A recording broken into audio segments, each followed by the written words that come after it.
This week on Erotic Awakening, the spectrum of submission, one ring, and sunburned noses.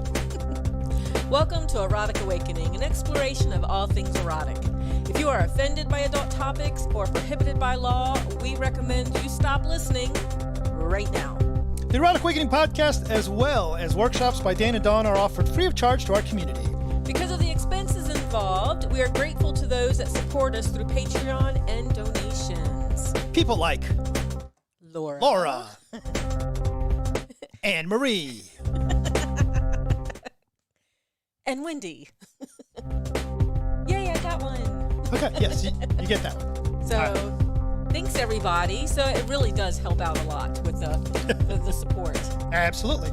Dawn, can you hear me? Yeah, I can hear you. I am having some interesting audio thing going on suddenly in my little headphones.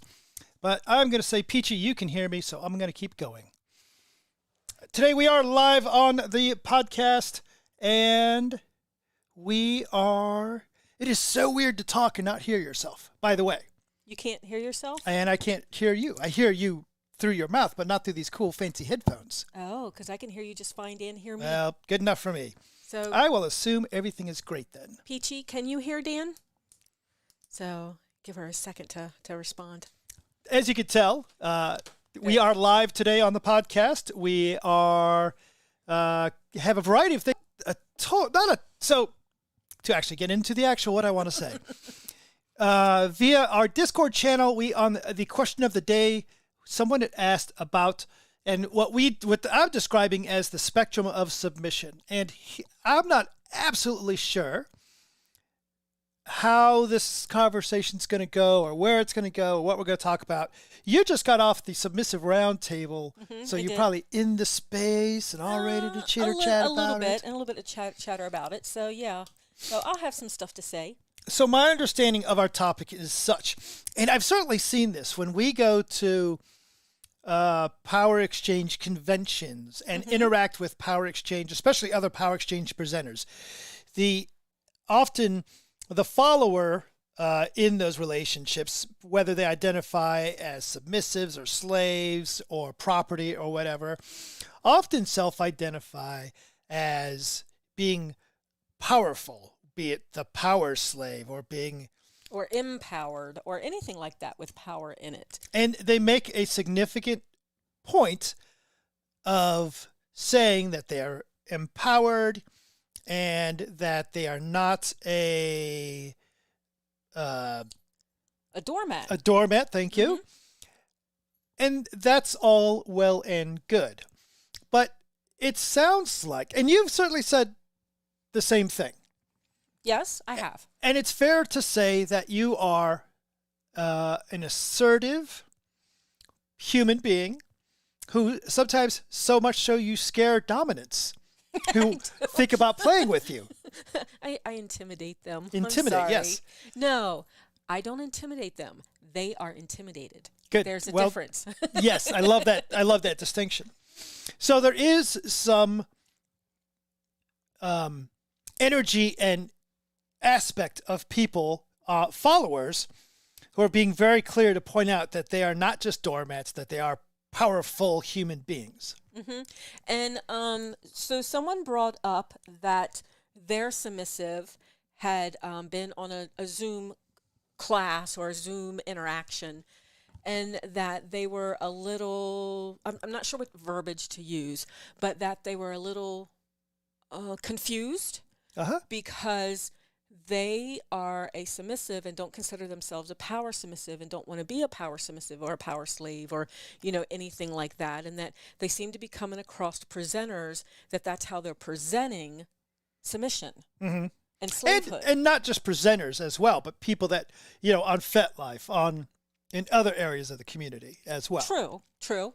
So, but I think their experience was a lot through presenters. And such. Right. So, and it is true.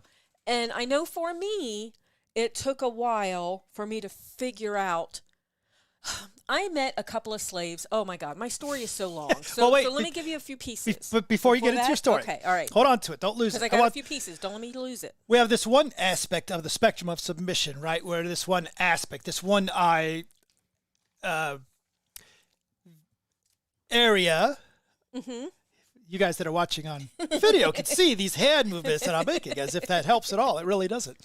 So you have one end of the spectrum of the power slave and all of that.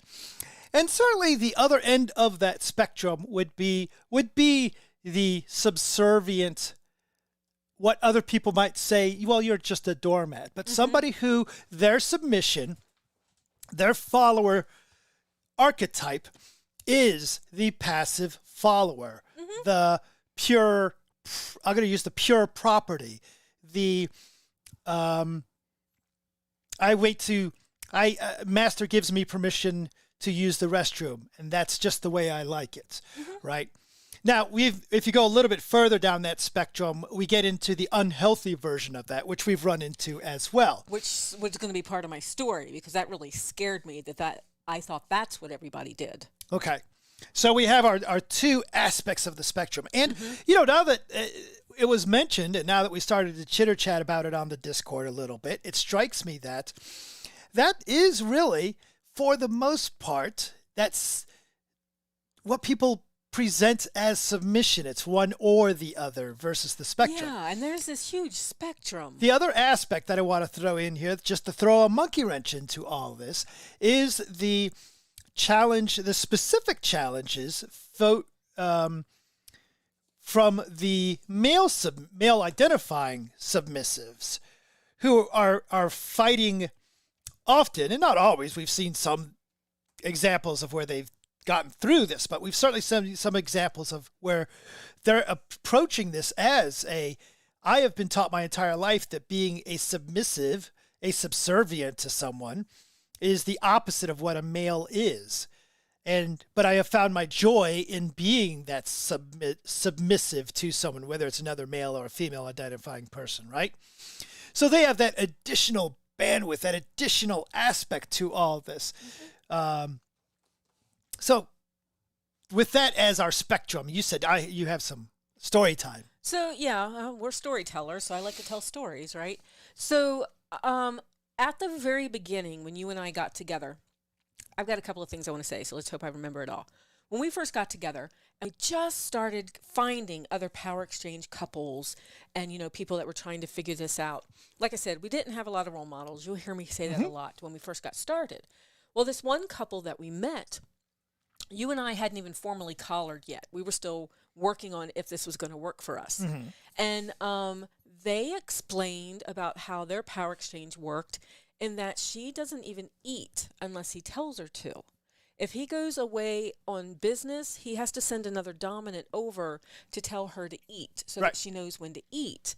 And I looked at Dan and I'm like, oh, I can't do this. That is so not what I thought submission was, right? I don't want you to have to take the energy to tell me when to eat. I want to know when to do that, right? So that sort of thing. And so for clarity's sake, that aspect of the spectrum is where you've gone off the healthy spectrum altogether. Or so right? we consider it, yeah, right? Because if anything ever happens to him, and we've seen this happen in power exchange relationships before, where the dominant dies or leaves, and now the submissive has no tools on how to take care of themselves. Luckily, the couple of people that's happened with that we know, the community jumped in and helped take care of them. So when their leader died. All right, I will leave that alone for the moment, whether it's healthy or unhealthy. There is a level of that we have seen of codependency, and unfortunately, we have seen it by unethical dominants and unethical masters who cultivate that level of codependency that I would consider an unhealthy aspect of the spectrum, because we as human, I'm not going to go any deeper in it. Yeah, it's a hard one and not a hard one. So I know exactly Okay, what you mean. very good. I know I want to say unhealthy as well, but I also realize that I'm not a professional and it's my viewpoint. Yeah, there's the aspect of if you choose to live that way, and if this dominant person in your life does suddenly end the relationship, either maybe that's something catastrophic like they die, or maybe they say, you know what, I'm not into power exchange anymore, and they take a hike. Yeah, you're going to grieve, you're going to be upset, but to that point of you're able to move on with your life at some point, right? That's the separation for me of the healthy and unhealthy aspect. Right. Anyway, I get it. go on So with your cool. stories. So we've got that where I'm looking at you going, oh, I can't do that. I can't, if that's submissive, if that's slave, and you have to Yes. micromanage everything that I do, I don't think that speaks to me. That is not going to make me a happy person, right? So therefore, I don't know if I'm submissive or slave or whatever. And then we found other couples that did it differently and found out that that person was an oddity. That level of micromanagement was an oddity. And I'm like, okay, whew, that's just their thing. That's not everybody's thing. Good. So we don't have to fit in that dynamic like that. So Right. that's good. So the other thing that I wanted to mention, though, was that then we met, I'm still, over the 20 years, I still kind of like sway in the spectrum a little bit, trying to find myself, right? So then I get to a point where I meet Slave Namaste. And who is the slave from Australia? Slave. Oh, who did the dance? Yes. I don't remember her Caroline. name. Caroline. Okay, very so good. Slave Caroline. Okay, so we go to GLLA, and Slave Namaste and Slave Caroline put together this beautiful ritual. And, you know, you get invited to it, but you have to show up at a certain time. And, you know, there's certain expectations with the ritual. And it was really powerful. And I'm like, oh, I'm a priestess. I want to do these things. And I still haven't completely followed through with it. It's still on my 101 list, right? But it's like slaves can do that. Slaves can lead things. And when I wanted to be a priestess, right? When I wanted to be clergy, well, there was a part of me thinking, well, a submissive can't be clergy. Clergies have to run things and, you know, be in charge of things, my spiritual group, stuff like that. And you're like, no, you are going to do this thing, right? So this is what we're talking about with the whole spectrum, right? So there's different ends of it and a lot in the middle. So, and then the other thing is that I know this person brought up this concern, and my fear was that their submissive had been on my last submissive roundtable. Because he brought up this concern about, you know, slaves and submissives being all powerful and having to make a point that they're all powerful, right? Almost, he didn't say it this way, but what I gathered was almost like they're embarrassed to say that they're a submissive sort of thing. They have to be powerful. Yes. Right? They have to be powerful and they have to do this thing. And what I wanted to tell him, and instead we decided to talk about it on here, is that if all you're exposed to right now is Zoom and events on other online platforms, you're going to be exposed to the power slaves, the presenters, the ones that want to do the things and be in charge of the things, because that's what we're doing on Zoom, right? Whereas if you were at a real-time event, you're going to see the whole spectrum. Yeah. I think the other aspect of this, and I agree with what you're saying, is that I think there's one aspect that I want to mention is the person who wants to be and wants to identify as a submissive, but fears appearing weak. And therefore, I went through that, right? I went through that. Yes, and therefore that drives them to instead appear to push themselves as tough or whatever, strong, right? Which is fine, except for it is being driven by fear, right? Right. That could be problematic. Be who you are, accept yourself as yourself would be the alternative to that, right? The other aspect that I want to mention is somebody recently posted to one of the groups I'm on, says, hey, I'm new to being a submissive. So I've got a couple of questions. One, punishment. Is it always something that you don't enjoy? And does your top always pick what it is? And is sex always involved? Or is sex involved or not involved? And it was all, is it this or that? Is it Black this or white? or that? Black or white? Yes or no? Yep. And I responded by saying all of your answers to all of your questions are, it depends. Develop yourself. Find out what you want. Because power exchange, wonderful, dignified, respected power exchange relationships happen with submissives that are these powerful leaders of industry, and submissives that are meek and quiet and shy. And like you said, everything in the middle. Between. And there is no better or worse. There is a matter of, see, and here's the big trick, right? Our power exchange relationships, the goal of them is to be self-authentic. Right? To find out what is in this thing here, right? So it's absolutely, and it's just, may not see all these types, right? But find out what feels good to you and embody that, right? It's so cool that when you have the opportunity to be whatever you want. And the reality is, and this is from people that have been around for 20 years at this point, we've been to over 100 events. Oh, easy. Yeah, hundreds of events, easily, right? You'll find people that if you are submissive type A, think that's the wrong type to be, and you should be more like submissive type B, and the other way around. But the 80%, the 90% is people that don't really give a fuck.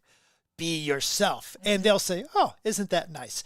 We have many friends that certainly the difference between this person and this person is huge, right? We know submissives that are extremely aggressive and get shit done. We know submissives that are very bratty. They'll tie your shoelaces together if you hold still too long. We know those that are shy and submissive and meek. But we only interact and hang out with happy people in general. And all those people are happy people. They have found the niche that works for them. So find that niche that works for you. True. But I can see it. I mean, it just still sticks with me that they're finding it confusing that they're seeing slaves making sure they say, oh, I'm very powerful, right? So, but I was very confused when I came across the person that was the extreme opposite of that, right? So there is going to be confusion with different things. And like I said, right now, I just think it's because we're being exposed to one segment of that spectrum. Help me remember this quote. Uh-oh, okay. When we first got started, your big fear was that you were going to be turned into a codependent. I remember the quote now. Okay, because we did. I can remember driving around the Kroger parking lot, yes, and things like that, going, "Uh-oh, I really like this. Does that make me codependent?" And we were really you have a recovery background, right? So it's kind of drilled in your head not to become a codependent, and I was picking up on that too. And what we determined is that what we were creating was a interdependent relationship instead of a codependent relationship. Yes, which is true. Yeah. That's the word you needed. That is the word I needed. Yes, I don't need you to find a word out of my head after all. Yes, so interdependent. And so my form of submission works with your form of dominance. Yes. And it's a dance that we do together that works for both of us. Yes. So would I call myself a power slave? Sometimes, but not all the time. I mean, even me myself, no, you wouldn't. I run the gamut, I think. This is why recently, and I would say, and I want to answer the question in the chat before I answer, but I'm going to answer instead of just saying answer over and over again. Yes, sir. So here's the answer. Okay. What we did was all of those the language itself is troubling, is challenging, right? If you say you're a submissive, people have this, oh, you're this. No, I'm not that. I'm a power submissive. Oh, you mean you're that. Oh, no. I mean, it is very similar to what we did where when we teach sacred sexuality, we try and avoid the word tantra. A lot of what we teach is tantra principles. But tantra is a significantly structured? No, different thing than what tantra, when you hear tantra, when you see tantra as somebody who's, at least if you're living in the US, it is very different than what tantra actually is to us. Cosmopolitan magazine, is that the name of the magazine? Talks about learn these 8 tantra tricks. They're not tantra tricks. They're tantric. They might have some resemblance of that, right? The woman who charges $3,000 for a tantra massage, that's not really a tantra in our view. So we don't use the terminology of tantra. This is why recently, within a fairly recent time, Dawn and I have gone as our 20th anniversary of being in a power exchange relationship. We said the language we've been using doesn't work for us anymore, and we're using this language from now on. You are a belet. I am. And the definition of belet is beloved servant. Now, a beloved servant, is that a power term or a submissive, meek term? It is neither. It is a beloved servant. It is you. Right. Boom. We were just talking about, this is really cool because a couple of people that are on the chat right now were actually just on the submissive roundtable that I just did, and we were talking about labels, right? How do you know what to call yourself? Slave, submissive, servant, and all these things. And I was talking about how some language works for us and some doesn't, and we created our own at this point. Right. And then what we'll do is belet means whatever I am. Whatever you create from me at this point, right?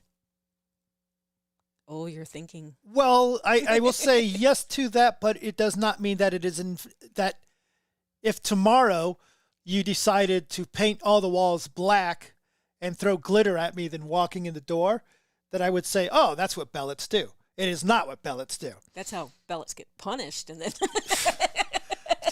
I don't even know what the hell I would do in that situation. I'd be like, no clue. So I don't want to say it's unstructured. It is a very structured. It has a very defined term with defined responsibilities, and it's a clear role at this point, right? But we did start it off by saying, here's the perfect, the archetype of a follower that I have created over 20 years, that we have co-created, but that I have created over 20 years. And we found, here's balance, right? So boom, we got that. yes. And Bellum is what is you now. Right. So what has been created. So to jump backwards a smidgen, so 2 questions, Dawn. Is there anything wrong? What we're going to say a power submissive or a power slave, other than a fantastic song by Iron Maiden? And is it bad to be one? Because it sounds like it. We're kind of saying, well, geez, man, get off your high horse. You ain't got to identify that way. So a power slave is really someone that is a slave, but can take charge, does a lot of shit, and gets a lot of shit done. Okay. That's how I would describe a power slave. So, and it's really confusing in my head a little bit because I consider slave Namaste a power slave, right? But man, when I see her with her master, there's just no doubt in my mind that she is slave. About another great example, Slave Marsha, right? Between her and Master Jim, they run this huge convention. Yeah. Yourself running these huge, Power Exchange Summit convention, right? And all that kind of stuff. The space, the podcast, the books, So I didn't think that was allowed at the beginning, though. Right. Right. So for me, I like being able to say sometimes that I'm a power slave. Yep. Right. I like having those 2 words together in that I'm allowed to get stuff done. I'm allowed for Dan to say, we're going to do this project, get this thing done. And then he goes off and does his own thing and expects me to follow through and get it done. I like that. It doesn't mean Yep. I like that all the time, though. I like that we can flow a little bit depending on what's needed at the time.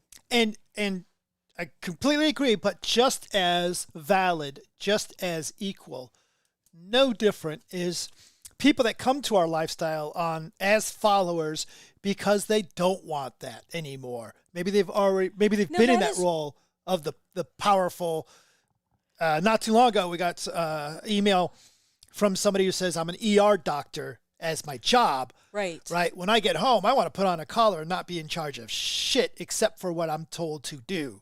I need that difference that for my balance. Well, they say that a lot of CEOs like to play with submission and stuff. So, and play is the wrong word, but because they don't want that. Now, that is part of the thing that drew me into power exchange, right? Yep. Because I was in charge of my last relationship. Didn't want to be, but had to be, right? For us to survive, for there to be food on the table, for there to be whatever, I had to take charge.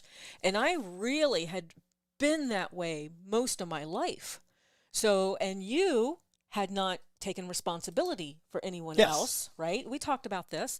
So you wanted to take responsibility. I wanted to give up responsibility. Right. And I absolutely needed that for my healing, absolutely needed that for my growth, absolutely needed to experience that to trust other people, basically. And then somehow it went from that to shifting to where I'm like, I'm actually really good at running stuff. But can't I run some stuff? Where it changed is, in my opinion, when you wanted to release responsibility is because you were put in a place you had to do things that you did not necessarily want to do. Right. Because nobody else was going to do it. It was that or everything falls apart. Right. Now you are this empowered follower who has a partner who embraces and is a foundation to all those things that you do want to achieve. So now it is a joy and a gift to be given to take responsibility and do shit. Where in the past it was like, well, it was dumped on your lap and you better do it or else. Right. Yeah, it's a big difference there. And it may shift again there may be a time where I'm done with all of this. Sure. And it shifts back to a different part of the spectrum. And just to make things more confusing, and if you thought you knew what we were talking about, we certainly have a friend or two or three that are wonderfully meek, submissive. Yes, sir. How may I please you, sir? Thank you, sir. And then they turn and have their submissive. Now they have a submissive, and they're like, submissive, what the hell? Do the thing. Get going. Right? We do. So they are both powerful followers and powerful leaders, or powerful leaders, I should say, and the more stereotypical. Well, I hate that terminology, but the more submissive. Yeah. Right. You know what's funny is after this conversation that we had 2 SRTs ago about the difference between submissive and obedience, and I was talking about how I fed more off of obedience than submission per se, and I think that's about all the time that these questions started. I actually looked up submissive, and it means to follow. Right? I am absolutely a submissive. I do follow you. So I am absolutely slave or bellet or whatever terminology, because I do follow you. You do have the last word. You're in charge, right? Yeah. So, and you allow me to do these other things that I do. So it's kind of how you use the verbiage. So, yeah. Oh, I do want to mention something because one of the people in our chat said switches. So when you were talking about that, so some would call themselves switches, some would not. Yeah. So we have one friend that absolutely does not see herself as a switch. No, but that is because, in my opinion, that's because in our realm, maybe it's just a regional thing. Switches is very much a BDSM, a play term for in our area. And that's why I think our friend doesn't like the word because it's very much her relationship. She's been in a relationship with her leader for, good Lord, over 30 years now. And I think of Lady Kaya is another good example of this. Okay. Right? Where Lady Kaya has submissives, followers, unless they're visiting me, in which the lady goes apart and the capital K goes away, and it just becomes little K Kaya. Oh, if she's visiting you. Yes. Yes. Okay. Right? So she's absolutely one of these people that can do both. And I will ask her if she considers herself a switch or if that terminology resonates for her or not. I would ask her. I was going to say I think she does, but she's done a lot of growth and I hate that word growth. Shifting. She's done a lot of shifting, so I don't know if she uses that terminology or not. I like the term growth, but I like see the term I see why growth, you're but not when stuck it with comes to changing who you are in it. And, I don't want it to. I don't want it to sound like what she was before was bad, and she's Right. grown into No, something I good. get that.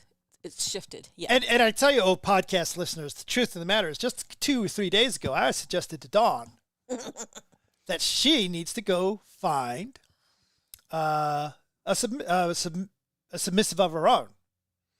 I think Dawn would make a fantastic dominant leader type if that's what sang to her. Also, at least in our area, there are way more male submissives than femdoms. Yeah.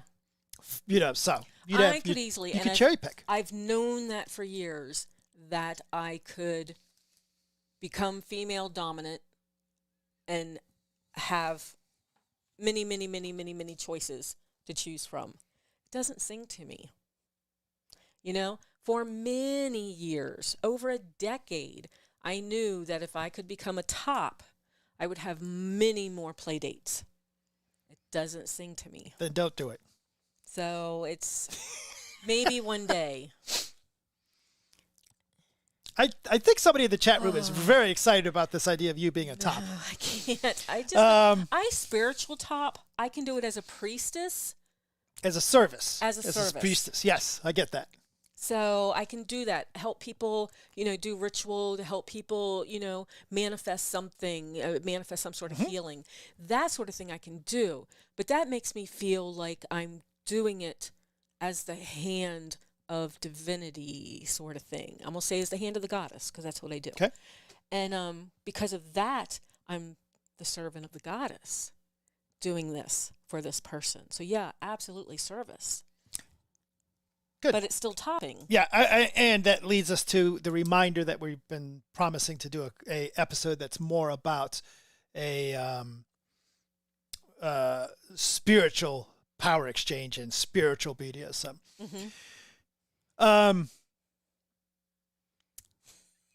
You're reading the chat room. Yes, and somebody recommended you be a service dom, and that's certainly legit. There are service tops. There is absolutely service tops. And I've talked to a couple of service tops. And you would look hot as fuck the way I have you dressed as a dame in my head. Oh, yeah? Yes. Nice. You Then- might have to show me. I'm We can bothered see. by how You know hot what? it is for Well, me, to be now- honest. It's concerning. Well, now we have to have a place to do it. That's a good point.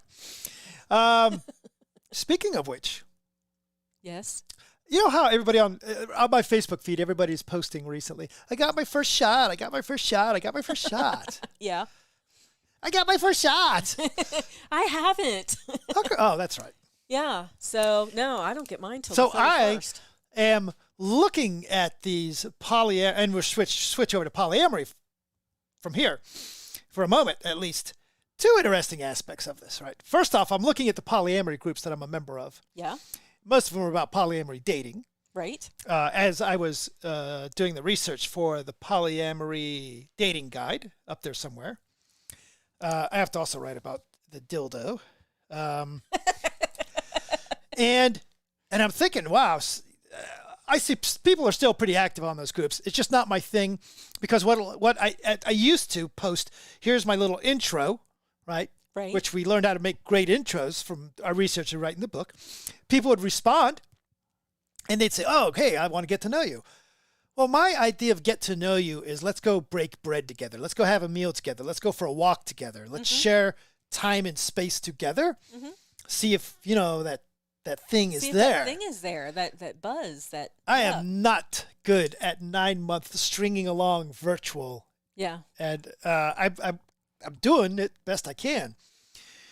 The point being, once I get that second shot, that means I'll be able to start hitting the boards and say, yeah, let's go meet. Right? Yeah. Is that the way it works? That's not the way it works. Oh, come on. No, they're still saying after the second shot, you still have to do all the things you're doing now. If any of our podcast listeners are nurses or would like to pretend to be a nurse and say that that I'm correct, that's probably not a good idea.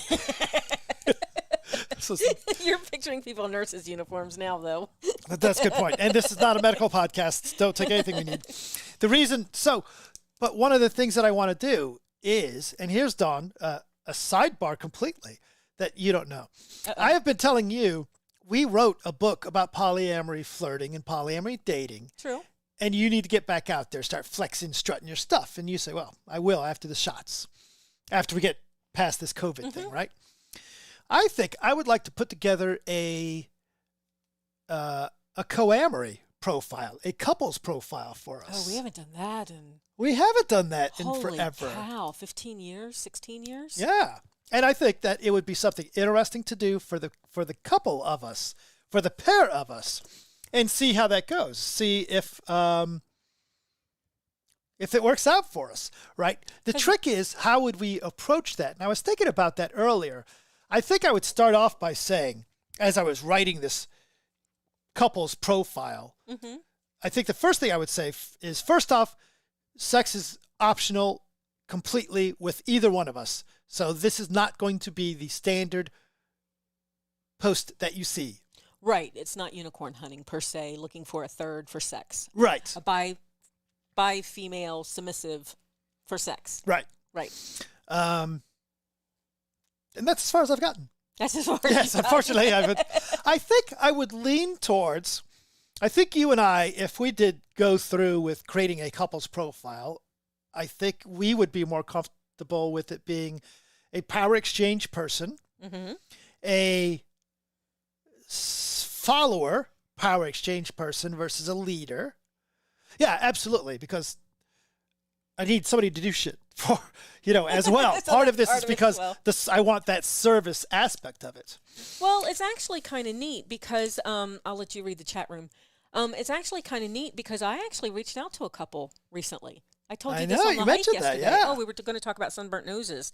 So on our 11:30 to 4:30, wow, our 5-hour hike yesterday. Yes. So I was telling Dan, because we live in the same house and don't have a lot of time to chit chat, but I actually reached out to a couple because they posted on one of our local groups saying if there was someone that was into board games, tabletop games, walking, and being spanked, that they were looking for a female, so to be spanked alongside the wife, plus play games and go walking and stuff like that. All things you're into. All things I'm into. But they were a little young. Wait, are you going to say how young they were? No, I could. All right. I'm undecided. Dear podcast listeners, prepare to either judge or not judge. I'm sorry, but I'm 53, and the person that was talking about this was 34, and I think the wife is just a little bit younger than that. So I really was like, oh my God, this sounds perfect. Oh my God, they're the same age as my son. Oh man, but this is exactly what I'm looking for. But they're 20 years younger than me. But, so all this was in my head. I don't even know if I could bottom for someone that young, right? I mean, I've done it with Kaya. Yes. But I don't know. So I really don't know. So in my head, I'm like, but if I don't reach out to them, nothing will happen and I will never know. So why not go ahead and reach out to him? So I did. I reached out to him and I said, and I'm going to be upfront. I'm 53. I don't usually write to people that are 10 years older or 10 years younger than me, just whatever. And so if you're not into spanking someone that much older than you, no harm, no foul. But I felt like I should at least write because it felt like it would be a perfect fit. So they've responded. Oh, did they respond? You did not tell that. Oh, come on. Look. I'm too chicken is sitting in my fet mail. This and is I'm like, oh my God. This is episode 561. We need content. Read your rejection letters, for God's sakes. Or your... Hey, you're assuming I'm rejected. I want you to hear me say that and take it as a challenge and go read it. Oh, okay. Well, the thing is even if they say, oh, we'd be, excited, there's still COVID. Oh, yeah. I still can't, I could meet them on a walk with mask. I wouldn't do a board game. It's still too close. Right. Tabletopping, well, you and I do it online with people, so that's a possibility. I mean, so they're still getting to know them before. So, but no, I haven't read it, so I don't know. And I do appreciate long-time listener, friend of the podcast, Keith, has told us the current CDC guidelines. I'm not going to repeat them for our audience, as we are not a medical podcast, and I don't want anybody to do anything that we say from a good God. But it is a little bit of a buzzkill, Keith. Thanks. Actually, I should have expected as much, to be honest. It'll be okay at some point, and we'll look past. And absolutely. Past. I so far for myself, I am comfortable that the path of caution that you and I practice currently, as far as COVID and poly dating, is the correct path. It's easier for me, I guess, because I have another active partner. But you know how people are. Yeah. I don't know. I do want to tell you about dildos. So. And red noses. And red noses. So recently we had a wonderful conversation with Kitty Chambliss, who wrote the Jealousy Survival Guide. Fantastic book. Fantastic episode if you haven't checked it out yet. And I said, over your head, there's a little holder with Kickstarter cards. And I was going to slip a dildo in there for the next time we live podcast. They do have this dildo hanging over your head the whole time. Well, it's kind of over. You can't really see it right now. Well, you and I ended up switching seats. Oh. So I have the dildo chair. So that would not have worked well for me. Although it would have looked like if I had it up straight, if I had it lit up, it would look like I had an idea. It was a lit up dildo. I don't know if they make those. They do make. No, but I have one with a suction cup, so we could just stick it to your head. Then I could be a unicorn, maybe. Put it right there. They do make dildos, in case you don't know this, podcast listener. They make dildos with little micro cameras on the top of them. Why? So that you can watch and see what's inside. Is that sexy? Absolutely not. I don't think so. It might be some people's kink, but I don't think it's sexy. I started off, I just got the little lights and the little camera, and I started off in the middle of it not knowing what I was watching. I was like, ooh, is this a new sci-fi movie or some horror movie? And it's like, no, this is what it looks. Not that it was a horrible, it just did not work for me. I don't dig this whole, although I will admit to this. Uh-oh. Very, very first YouTube video I ever watched. Do you know what it was? No. It was not porn. It was not porn? No. I have no clue. One of those cyst popping videos. Oh, no. Don't go from fucking to cyst popping. That's just wrong. So there you go. Red nose. Why is your nose red? Oh, yes. I'm not going to tell you about the red nose yet. Instead, I am going to tell you that people that already know why my nose are red include new subscribers to the podcast, to the newsletter. Oh. That's not true, by the way. We haven't told anybody yet. But I was trying to come up with a bridge. Oh, to the subscribers. New subscribers include Shelley from Massachusetts. Jess from Ohio. Daryl, also from Ohio. And Flamink from Indiana. Head over to eroticawakening.com and get your EA shout out. Just sign up for the occasional newsletter to get the latest podcast news and all the dates. So in actuality, I have not done the newsletter for April yet, but I just scheduled a lot of stuff. So the newsletter should be out in a few days. You too can unsubscribe from our newsletter. Like you know what? I've had a couple of unsubscriptions. Don't really care because we get 4, 5, 8, 10 new subscribers a week. So it's really cool. And I unsubscribe. Do you? I care. It hurts me deeply. Just so you know. All right, red nose. So those who are watching, I don't know if that works. I don't know because our camera's on lag.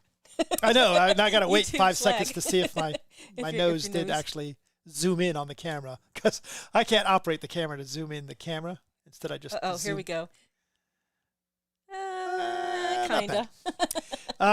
As mentioned, you and I went hiking for about 5 hours yesterday. And then today we were both on our bikes. Yeah, and we didn't think that we needed sunscreen yesterday because we were in the woods, but it's spring officially as of yesterday, but that doesn't mean there's leaves on the trees, and there was not a cloud in the sky. So we did get a bit of sun. So, and then motorcycles today. Yes. So separate Hence- rides. Apparently, I have a sunburned nose. So I did too when I got home. Not the most exciting reason to have a red nose. But you had it on the thing that we were going to talk about red noses. Okay. I'll talk about it. We actually had sunshine in central Ohio for 2 days. And even though it's only 50 degrees outside, we both got sunburnt. You're not kidding. It was pretty pleasant. Indeed. Do you know where the Kickstarter cards are, dear? In the thing. Oh, No, but I don't no. know where the Our no, open sir, deck. I don't know where the open deck is. All right. Oh, I see them, I think. Okay. Dan's on a leash walking around looking for the cards. Dawn, this is one of the Yes, sillier sir. podcasts we've done lately. Yeah. No? Is it? Yeah. No? Okay. All right. I think it's because we know people are watching. Probably. 1 or 2? Do you want to go first or second? I guess really is all that. I'm going to go first. All right, Dawn. Yes. How do you feel about being deprived of your senses? Earplugs, blindfolds, headphones playing white noise, something like that? I actually like all of that stuff. So in a scene. And it's actually a little confusing for me right now because I'm also doing saltwater floats, and that is all about being deprived of your senses.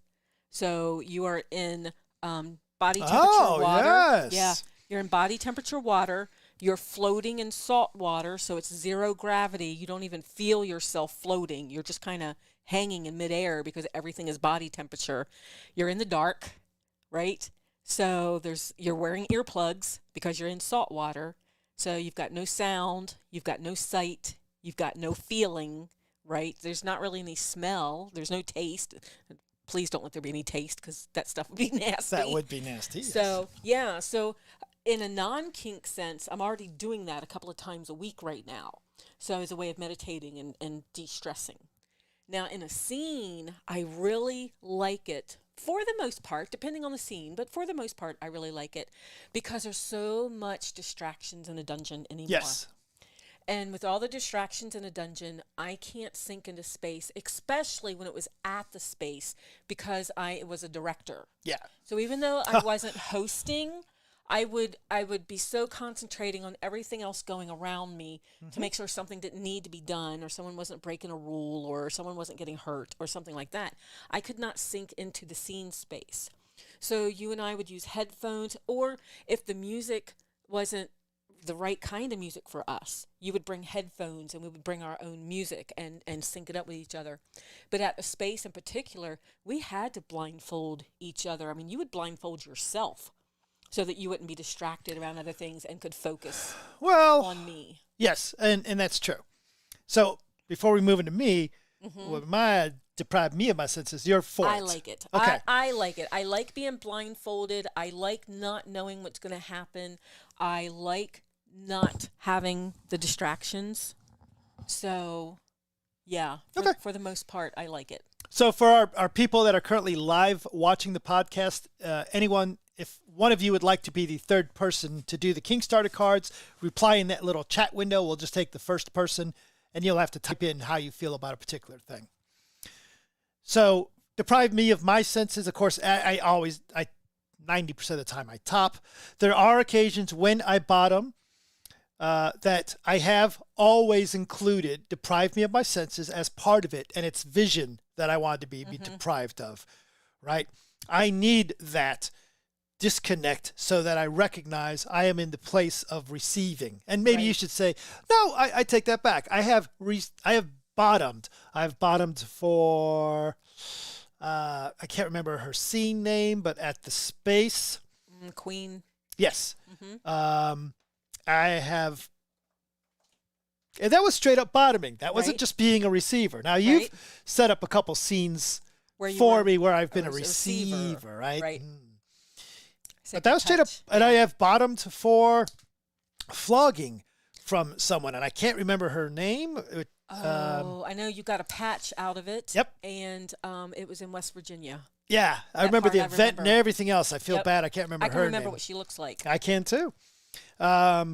Side note, those two experiences do not lead me to a desire of the path of bottoming much. But yeah, when I do bottom, I want the senses deprived, especially vision. Because otherwise otherwise I'm just being kind of arrogant about it. Like, oh yeah, you think you're topping me, but I'm going to remain in control. Yeah. And you know what's weird is that I'm also an exhibitionist and I like to be watched, but I can close my eyes. And when anybody scenes with me, they'll notice that my eyes are closed most of the time. If I'm not blindfolded, my eyes are closed. I don't have to see people watching me. I just need to know that people are around, and like I'm in a party place, and then I will put people around watching me. I don't need to see people watching me. All right, Dawn. And I see that none of our, Tara's going to answer a card. Okay. All right, we'll do mine first. No, well, let's do Tara's. That'll give her time to reply. Okay, that's true. All right, so we're just going to do a random, let's do, of course I drew that one. I always draw this one. All right, so for Tara, I drew bastonado. And bastonado is time to beat the soles of the feet. Use an object such as a cane or a rod or other striking implement. Lots of ouch with little marking. So it's beating the bottoms of your feet. Good pick. Yeah. Sort of. You don't like that. You know what? I don't like that because the first time we ever went to a house party, one of the first scenes I ever saw was a bastonado scene, and it was a punishment bastonado scene, and I couldn't watch it. So I was very much against it. Every time I draw cards, I seem to draw bastonado, right? Well, then you and I were doing a sensual spanking demo, and you were asking the audience, what are other places you can spank? Because we were going over butt, thighs, boobs, stuff like that. And someone said the bottoms of your feet. Well, you knew I didn't like it, but you took that person's, I was the demo bottom. Yeah, so you took that person's suggestion and you had a paddle and you started paddling the bottom of my feet. And I was like, oh.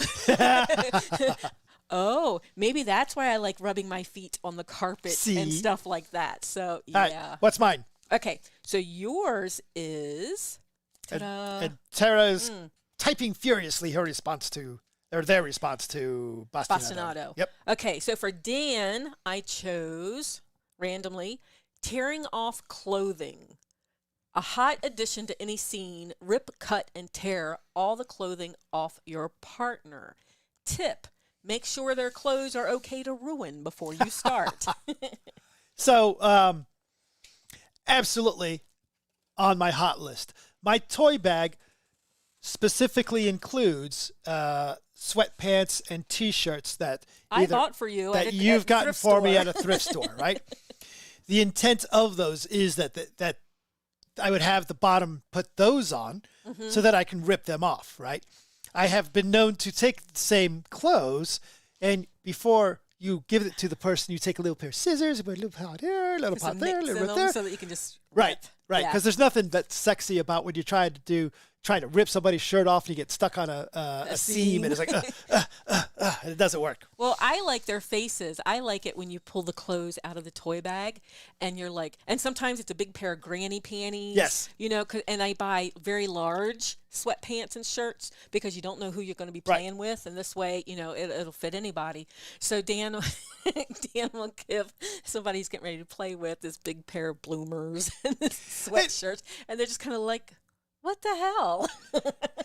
And the neat thing about that is, from a power exchange perspective, it's pretty cool too, is take the person you're about to play with and you say, I want you to take this box and go dress in this clothing and wear nothing except for this clothing. And of course, what they're thinking is it's a box of Victoria's Secret. Right. Right. Lingerie. Really sexy stuff. And instead, it's this ratty old T-shirt and this old pair of sweatpants 2 sizes too big. And it's really cool because you could see the people when they first have the box. It's like they're might be nervous, but it's like, oh, I'm going to come out strutting my stuff in this hot lingerie. Right. And instead they come out in, it's like, there's nothing I've ever felt less sexy in my life. Right. And then to be ravished and have that shit ripped off. Yum, yum. It's awesome. Tara did answer the question about bastionado. They did. They said that they just felt it for the first time this week, but with a flogger. Very into it. Very cool. I misread that. Oh? I read that as just fell for that the first time this week. Just fell for it. That's a totally different scene good. than. And it's just such a cool thing. Into it or not, you've got the experience. Mm-hmm. Now you found out you're into it. That's great. But just great to be experiencing things. Dawn, I think that about wraps things up. And that could be something that's done 6 feet away. If I'm laying out flat and they've got a flogger, that could be 6 feet. No, I know it doesn't count. Anyway, never mind. This is I rescind all of my ideas that you should be a top. Dawn, you've one tentacle-related item. Yes. On your list, but there's 2. But you can talk about that one. There is 2. Did I forget one? Yes. So, and Samwall sent me a picture of a tentacle ring, and it was really pretty. I don't know that I've seen the tentacle ring. I think it came through on Instagram. I'm pretty sure it came through on Instagram. Which one do you have? I am going into the old phone here. I'm going in my folder that's called Social. Ooh. Going into the old Discord. I was going to say disco. I don't know what the hell I was going to say there. And look at this in our I did see that. Yeah. So that was posted, and it's a tentacle tongue. Yes, Peachy posted this, and I'm not going to show it to you. If you want to see it, go join the Discord. That hot would be, or not? My initial reaction is not, but then it's like giving a blowjob with that. That would be interesting. With the little suckers on my tongue. I am really mixed on this one. This tongue, really long tongue with suckers on it. On one hand, it seems like it'd be very easy to control and be super hot. But then the tentacles lock in. Oh, I don't know. No, don't. All right, fine. Apparently. What? I could top. I have been. Someone on the chat said, "Don't rescind me being a top." Yes. I could do it. I've got 20 years experience of being on the bottom. I've taken classes on different things specifically so that I could service top, like caning and flogging and stuff like that. Hell, I make floggers. So I've got the perfect person to teach me how to do that. You know, if it wasn't you, it would be Arcane. So,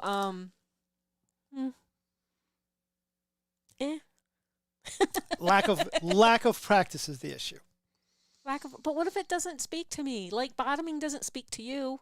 But how many times have I tried it?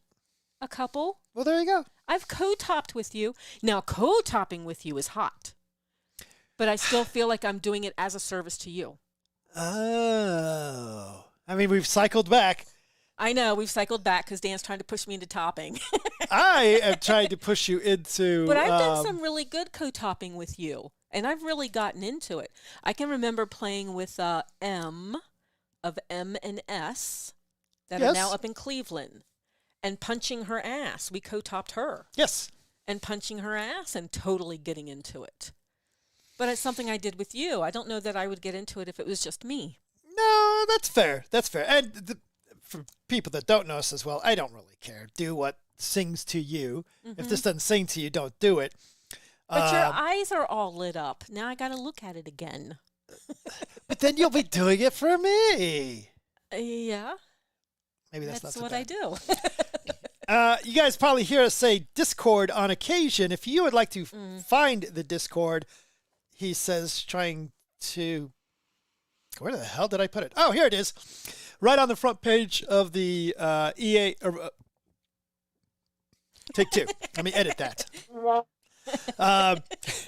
Right on the front page of Erotic Awakening, if you get to the center of the page where it says join the EA newsletter, you'll also see a button for Discord as well. I should make that a little more clear how you can get there. Yep. So on the website, down at the bottom where it says join the newsletter. No, on the website, dead center where it says join the newsletter. Oh, okay, cool. You moved it. I have to move a lot of things.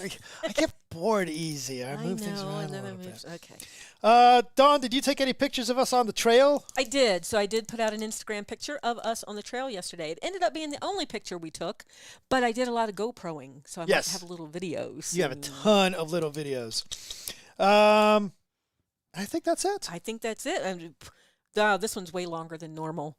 We must have had a lot to talk about. I had a cup of coffee just before we got started. That's what it is. Take a moment to support the podcast. Rate us on Apple Podcast, Google Play, Stitcher, Spotify. You know, I always say that as quick as I can. I know. But now I'm going to slow it down so that people understand what I'm saying. Rate us wherever you listen. Or just tell your friends. If you like what we're doing, head over to patreon.com/erotic awakening and take a look at the options like discounted stuff, extra content, and more. So next Zoom meeting will be listed on the newsletter, and we will send it out to our Patreon supporters. Bye, Dawn. Bye, Dan. Bye, everybody. Bye.